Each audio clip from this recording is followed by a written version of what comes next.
Chapter 42, New Adventures by Wim Hof. After many challenges, I feel like I've finally made it to the level of an extreme sportsman. I provide for my family and myself by living this way. It comes from dedication and conquering the mind. For a while, it seemed like it would never end. Honestly, I don't know if it ever will, but at least things are getting better.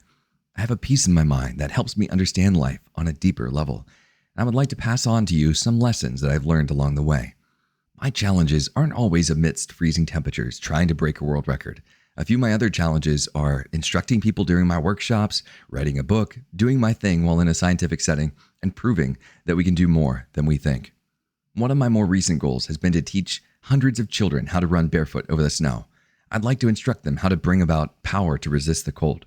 Once they see that it is possible, hopefully, they will become more prone to embrace the cold and the lesson it can teach. In a couple of months, I'll be climbing Kilimanjaro again. It will be documented by German television. The amazing thing about doing these challenges is that my way of living makes me a living. In other words, I get paid to do what I love doing. Their program will be about extraordinary people. I'm hoping that this program will help inspire others to confront the cold. Inspiration is a nice thing to give, and I'll do what I can to help others receive that.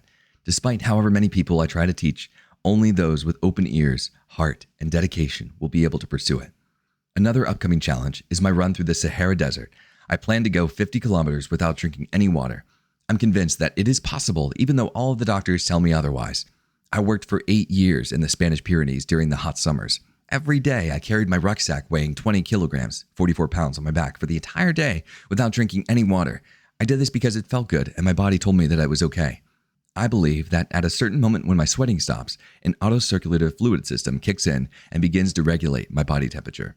At this point, I think my body stops sweating to conserve the fluids and keep the body functioning.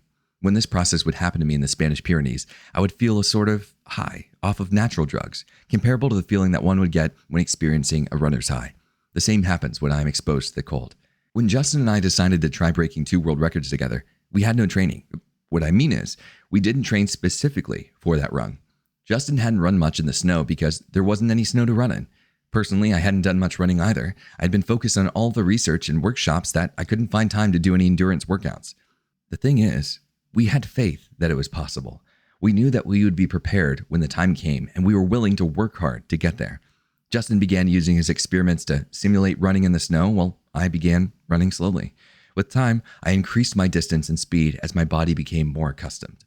For any challenge that comes up, we will find the tools to overcome it. The most challenging thing in life is the mind. Let opening your mind to new opportunities, just let that be your next goal. When you get there, teach others how to do it. It's a useful technique that all of mankind can benefit from. It's not some spiritual nonsense, it's just a technique to deal with worrisome thoughts. When you go deep enough, natural drugs like endorphins and adrenaline can help your body deal with usually intolerable situations. We can do more than we think, and there is still so much terrain to discover. In many people, the veins and arteries in their bodies are unconditioned. They aren't used to pumping blood efficiently because they're untrained. It causes numerous problems like heart attacks and arthritis. Diseases that deal with blood circulation cause many deaths each year. Millions suffer from bad circulation of the blood. This can all be prevented. You can easily train your cardiovascular system by taking cold showers. The walls of the vessels transporting blood contract and then dilate because of the cold impact. Start slowly and gradually increase your training as the time it takes for your ability to adapt decreases. It's like any other sort of training that you do for your cardiovascular system, like running, swimming, etc. By training the cardiovascular system, the heart is able to pump blood to the vital parts of your body more efficiently. By taking stress off of your heart, it is quite possible to lower your resting heart rate. I would like to share with you a short story from my childhood. When I was 7 years old, I was playing in a pasture near my house, covered from the thick snow of winter. My friends and I built the best igloo a group of 7-year-olds could possibly build. It took us all day to build it, and by the end of the day, it was majestic.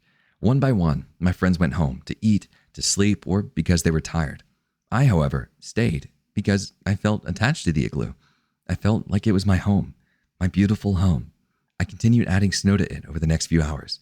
I molded the walls, built the chairs, and even a bed. I then went into the igloo because it was ready to be lived in. A warm feeling of accomplishment washed over me. I lay myself down on the bed and stretched out. I felt the coolness leak through my layered clothing. It felt nice. Despite a couple of holes in the ceiling, the igloo was perfect. A few rays of sunshine shone through, made the experience all the more beautiful. After watching the rays dance off the walls for a few minutes, I fell asleep. Hours passed before someone shook me. I felt something bringing me back from my slumber. They were tearing at my jacket. Wim, Wim, wake up! Wim, wake up! The sound felt like it was coming from far away. I couldn't consciously conceive what was going on. And finally, my eyes opened and I became aware of my older brother's presence. Get up. We have to go home. Mama and Papa are looking everywhere for you, he said. My feeling was that of a drunken man. Being that I was 7 years old, I had no idea what was going on in my body. I had never experienced anything like that. I felt very heavy and my movements were slow. I had no control over my limbs. I couldn't even get up. Eventually, I realized that these are the symptoms of hypothermia. My brother helped me get home by supporting my weight, and when I arrived, my parents were relieved of their worries. They escorted me to bed where I lay shivering and drowsy. Eventually, I fell asleep, cold. Everyone was worried that day. I had almost slept forever in the cold, thinking it was my warm home. I call it the White Death. It's where people can feel warm and comfortable in the cold, but when they fall asleep, they succumb to hypothermia. Eventually, they can slip into a coma and die. To me, it was a mysterious near-death experience. The cold has the power to change the mind. In my case, I was a victim of the cold, yet now I'm able to confront it head on. Although to someone unprepared, it is a dangerous force, but simultaneously, it has the power to dig into the deeper levels of the mind. At the age of 11, I had another dangerous cold encounter.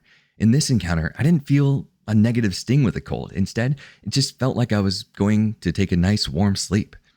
Here's what happened. While riding my bike on the way to school one day, that feeling came over me and told me to stop. I stepped off my bike and slept on someone's porch.